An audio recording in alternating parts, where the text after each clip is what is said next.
السلام علیکم ورحمۃ اللہ وبرکاتہ۔ اعوذ باللہ من الشیطان الرجیم، بسم اللہ الرحمن الرحیم۔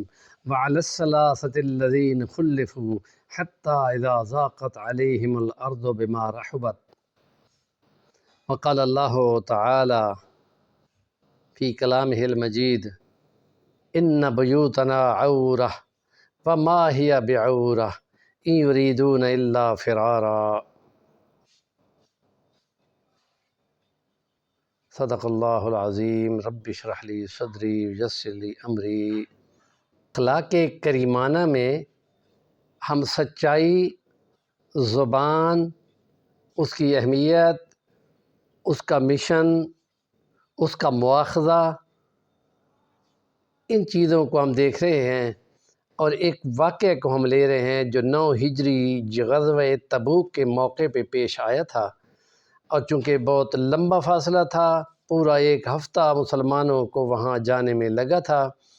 ساری رات گھوڑے بھاگتے تھے اور سارا دن تیز دھوپ سے بچنے کے لیے جھاڑیوں میں پناہ لیتے تھے، اور 3 آدموں کے لیے، 3 بندوں کے لیے صرف 1 اونٹ یا 1 گھوڑا تھا۔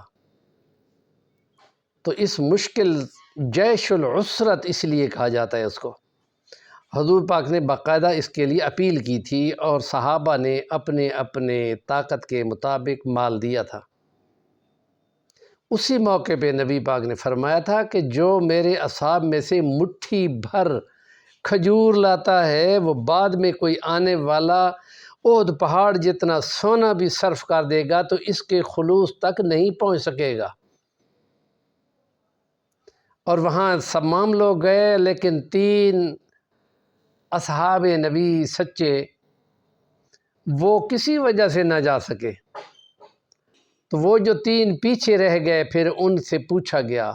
نبی پاک نے تمام نہ جانے والوں سے پوچھا، ان میں 80 سے اوپر نیچے منافقین بھی تھے، تو ان سے جب پوچھا گیا تو ان میں سے ہر ایک کا یہ جواب تھا کہ ہمارے گھر خالی تھے اور ہم نہیں جا سکتے تھے۔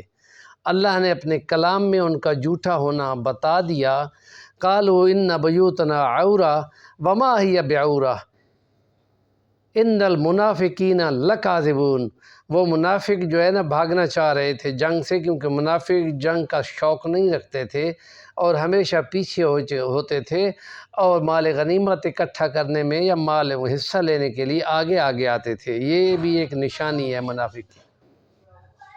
تو ان تمام لوگوں نے جھوٹ بولا اور 3 اصحاب نے سچ بولا، تو سچ کی تھوڑی سی سزا تو ملی، لیکن اللہ نے پھر آخر پہ ان کی مغفرت فرما دی۔ ہم آج کے اس ولاگ میں یہی کہنا چاہتے ہیں کہ تھوڑی سی سزا 3 ہفتے کی ان کو لگی، کوئی بولتا نہیں تھا ان سے، لیکن جب ان کے رونے دھونے کو اللہ نے قبول کیا، 3 آدمیوں نے جو توبہ کی، اس کی توبہ کی وجہ سے اللہ نے ان کی مغفرت فرما دی۔ اور یہ اسی لیے ہے کہ جو منافق تھے ان پر ہمیشہ کے لیے جھوٹا اور ملعون ہونا لکھ دیا گیا، اور ان سچوں کی کچھ عرصہ میں سستی کے نتیجے میں سرزنش ہوئی، لیکن ان کی توبہ کو قیامت تک کے لیے پڑھے جانے والے قرآن میں ان کی مغفرت کا اعلان سنا دیا گیا۔ ہمارے چینل کا نام ہے صفی الوانی، ضرور سبسکرائب کریں، کام کی بات کا کمنٹ دیا کریں۔